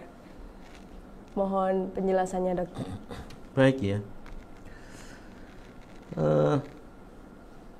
Beras ketika kita masih kecil itu kan yang namanya seleb. Dulu waktu kita kecil namanya huler ya, di seleb itu beras itu kemudian diseleb terpisah jadi tiga bagian. Yang pertama beras sendiri, kedua dedeknya, yang ketiga bekatulnya. Di masa kita kecil seperti itu. Nah sekarang lebih hebat lagi gitu ya. Berasnya betul-betul bersih, beras tok gitu ya. kemudian dedeknya betul-betul bersih, dedek saja, kemudian bekatulnya adalah benar-benar bekatul bersih dan bekatul saja. Ini kondisi dulu dengan sekarang perkembangannya seperti itu. Sehingga kalau dulu seleb-seleb dulu itu beras yang dimakan itu masih banyak mengandung bekatul di tepiannya. Kemudian kandungan dari dapatnya namanya namanya bekatul ya tidak terlalu banyak. Dedeknya bahkan dedeknya juga masih banyak mengandung bekatul gitu. Tapi sekarang sudah begitu berasnya betul-betul bersih. Nah, dulu sebelum ada seleb, maka yang dilakukan oleh bapak-bapak kita, ibu-ibu kita dulu adalah dengan tutu. Nah, dengan menutu itu gitu ya, mereka tidak memisahkan antara beras itu menjadi 3, tapi 2 saja. Dedek sama beras. Bekatulnya di mana? Bekatulnya masih nempel di beras itu. Dan oleh karena itu, beras yang ditutu dengan beras yang diproses dengan seleb, apalagi seleb modern, jauh berbeda kualitasnya. Beras yang dulu masih banyak mengandung bekatul, sedangkan beras yang sekarang nampak putih, bersih, menarik, ternyata itu bukan beras yang paling sehat. Karena bahan-bahan yang bagus dari bekatul itu tidak lagi ada di situ. Nah, oleh karena itu, kalau kita kepingin sehat, maka makan nasi, kemudian makan bekatul. Supaya tidak dua-duanya makan nasi yang berasnya sudah diperkaya dengan bekatul. Begitu. Nah, yang kita sebut, yang kita kenal di sini adalah beras karnus. Jadi beras karnus adalah beras yang sudah diperkaya dengan bekatul dan lain-lain. Dan karena bekatul itu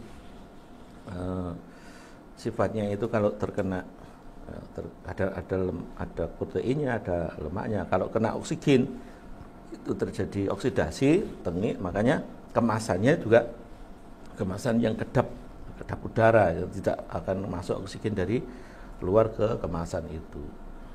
Makanya ada aluminium foil yang menutupinya, yang melindunginya gitu. Jadi dari mana makan nasi berbekatul? Berasnya beras karnus namanya yang kita kenal ya. Begitu, Mbak. Baik. Terima kasih Dokter Watis atas penjelasannya. Nah, berarti dokter, untuk misalkan kalau beras-beras saat ini kan kebanyakan sudah bersih gitu dok, sudah yang beras yang putih yang berada di supermarket biasanya. Nah, kalau untuk solusi terbaiknya dok, apakah harus kita berpindah dengan mengkonsumsi beras yang mengandung bekatul, atau lebih baik tidak apa-apa mengkonsumsi beras tersebut, namun ditambahkan mengkonsumsi bekatul secara terpisah dokter? Nah, mana yang lebih baik ini dokter? Suka yang praktis, ya beras yang sudah diperkaya dengan bekatul. Kalau mau praktis gitu. Kalau mau rebek dan punya waktu yang cukup, ya mungkin dua-duanya. Beras yang berasal dari supermarket itu yang masih sudah bersih itu, kemudian beli bekatul untuk dikonsumsi lah, apakah dalam bentuk ditambahkan di nasinya, di masakannya, atau bikin roti yang bahan bakunya bekatul. Nah, itulah bisa dua-duanya ya. Semuanya mengandung risiko. Satu risiko rebek, atau risiko ya ada harganya. Gitu. Simple tapi ada harganya. Iya dokter, jadi ada yang cara praktis, ada juga yang mungkin cara lain yang lebih ekonomis, tapi memang ada beberapa step yang harus lebih dilakukan. Nah dokter, ini ada pertanyaan lagi dokter terkait dengan makan nasi di saat panas. Apakah betul dokter jika mengkonsumsi nasi saat panas ini dapat meningkatkan resiko untuk gula darah lebih tinggi dok?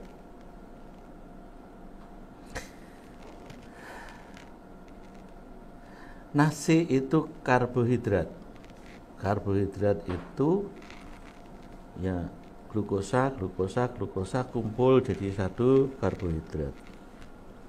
Ketika nasi itu panas masuk ke dalam mulut kita, kalau panas banget pasti kita keluarkan, betul ya?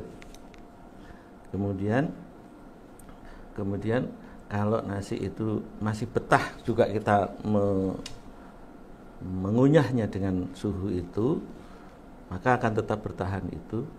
Dan akhirnya ketika perjalanan itu terus sampai ke lambung kita, maka dipastikan suhunya itu sudah suhu yang sesuai dengan kemampuan dari lambung kita, gitu ya.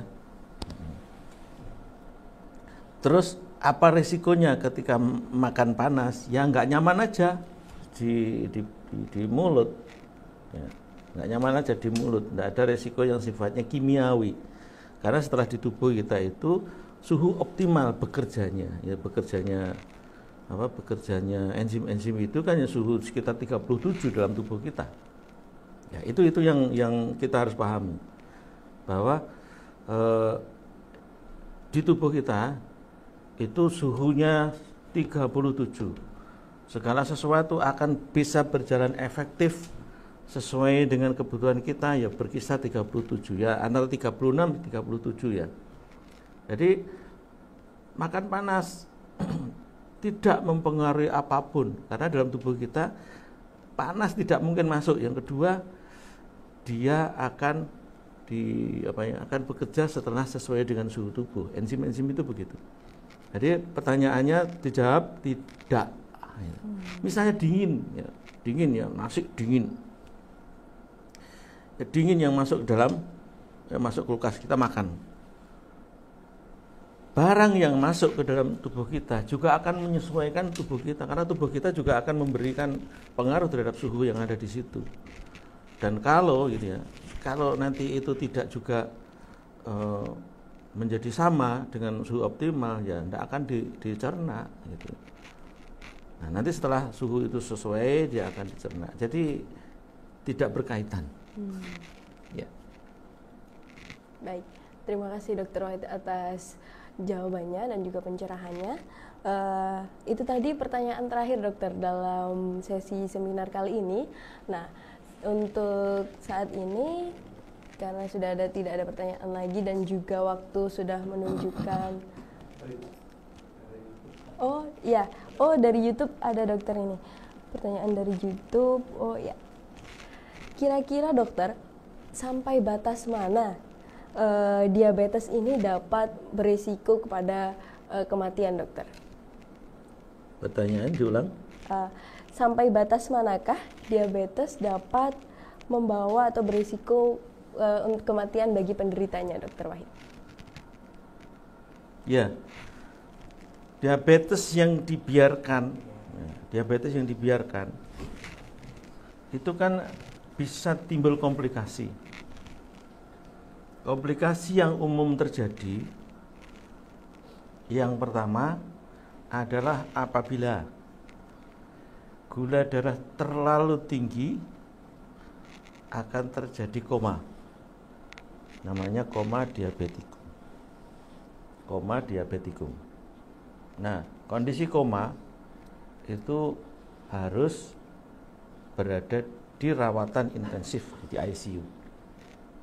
Itu bisa juga karena metabolisme di dalam tubuhnya ada sindrom ya, yang tidak stabil, bisa terjadi hipo. Gitu. Orang nggak kenapa-kenapa, penyakitnya nggak minum apa-apa, terjadi hipoglikemi. Ya. Orangnya akhirnya pingsan, nggak sadar, namanya koma hipoglikemi. Nah, sampai batas mana? Ya jangan sampai itu terjadi lah. Nah, itu dalam kondisi yang akut-akut gitu. Jangan sampai terjadi. Oleh karena itu pengendalian dari darah itu ada dua. Pertama dengan obat-obat, yang kedua dengan cara pemeriksaan. Jadi tersedia obat untuk mengurangi gula, sekaligus ada cara paling simpel untuk ngecek gulanya.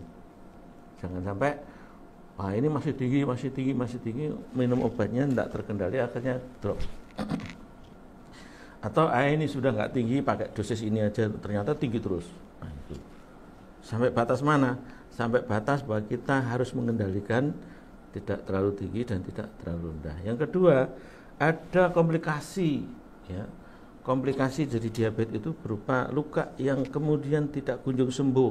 Kenapa luka tidak kunjung sembuh? Sebenarnya bukan semata karena kadar gulanya yang tinggi, tetapi karena pembuluh darahnya yang sudah banyak plak, sudah banyak mengecil di lokasi yang terjadi infeksi itu. Ya, akibatnya jadi pemberian nutrisi baik itu sel darah merahnya maupun nutrisi yang diangkut di wilayah situ kurang dong. Sehingga ketika ada luka dan kemudian ada kumannya tidak segera bertemu dengan sel-sel darah putih, tidak ketemu sel-sel imun, tidak direspon dengan sistem imun dengan secara maksimal, sehingga mudah terjadi infeksi. Dan kalau sudah terjadi infeksi, sel-sel di situ tidak ada pembelaan, tidak ada support nutrisi, ya semakin lama semakin cepat meluas. Yang akhirnya orang harus diamputasi karena ada gangren misalnya. Nah itu. Nah kita tahu ya, itu bukan semata-mata karena gulanya, tapi karena sindroma. Nah karena itu ya, kalau sel-sel pembuluh darah itu, sel-sel yang ada dalam ujung-ujung organ tadi itu kurang makan, ya terjadilah apa yang dikhawatirkan. Ya, diabetes itu akan menjadi parah. Ya, sejauh mana? Ya jangan sampai itu terjadi, gitu ya. Jangan sampai terjadi. Tapi kalau sudah itu terjadi, maka terapkan konsep Karnus itu, karena dengan konsep Karnus itu maka sel-sel yang terserang penyakit, ya infeksi tadi itu mendapatkan pasokan nutrisi, pasokan energi, sehingga dia bisa membentuk enzim dan seterusnya. Akhirnya terjadi kemampuan sendiri untuk melawan kuman, terjadi kemampuan untuk meregenerasi sel-selnya, sehingga lama-lama akan berkurang infeksi, berkurang wilayah-wilayah yang rusak, terjadi pemulihan. Dan ini sudah banyak testimoninya, ya. Baik, terima kasih dokter. Berarti artinya kita lebih baik untuk mencegah dan juga menangani sedini mungkin daripada menunggu hingga parah baru kita menerapkan atau mencari solusi, gitu ya dokter. Nah, ya. Baik dokter Wahid, dikarenakan waktu sudah menunjukkan pukul 11:30 siang ya, dan juga itu tadi pertanyaan terakhir, saya persilakan kepada dokter Wahid untuk memberikan sepatah dua patah kata kepada teman-teman dan juga Bapak Ibu sekalian pada acara seminar hari ini. Silakan dokter Wahid. Baik, jadi kalau kita kepengen sehat, ketahuilah bahwa kita punya sesuatu yang harus disehatkan, yang harus dipenuhi kebutuhannya. Siapa? Sekian triliun sel yang menyusun tubuh kita ini butuh makanan, butuh nutrisi. Dan nutrisi itu berasal dari makanan yang kita makan. Selain itu dibutuhkan kepastian akan normalnya sistem saluran pencernaan makanan kita. Dan untuk menormalkan itu, pastikan bahwa asam lambung kita eksis, tidak dirusak, tidak dimatikan. Wallahu a'lam. Baik, terima kasih Dr. Wahid atas materi dan juga solusi serta saran yang sudah diberikan. Semoga semua yang disampaikan dapat bermanfaat bagi kita semua, terutama bagi Bapak Ibu lainnya yang sedang mengalami atau mungkin memiliki keluarga yang mengalami diabetes, terkena diabetes. Semoga dapat membantu. Lalu Bapak Ibu sekalian, Bapak Ibu dapat mengakses informasi lebih lanjut mengenai konsep Karnus dalam sosial media kami di Instagram dan juga Facebook dan juga di YouTube bernama Karnus Media. Nah, Bapak Ibu sekalian, jika Bapak Ibu ingin berkonsultasi lebih lanjut, dapat langsung menuliskan atau berkonsultasi di grup keluar ya Bapak Ibu sekalian, nanti akan kami bantu untuk jawab namun secara bertahap. Nah, Bapak Ibu sekalian, terima kasih atas partisipasinya dalam acara seminar hari ini. Semoga apa yang telah disampaikan dapat bermanfaat dan juga dapat menginspirasi kita semua untuk hidup lebih sehat lagi. Baik, kami ucapkan terima kasih dan mohon maaf jika ada kesalahan. Konsep Karnus, cara cerdas untuk sehat. Wassalamualaikum warahmatullahi wabarakatuh. Waalaikumsalam warahmatullahi wabarakatuh.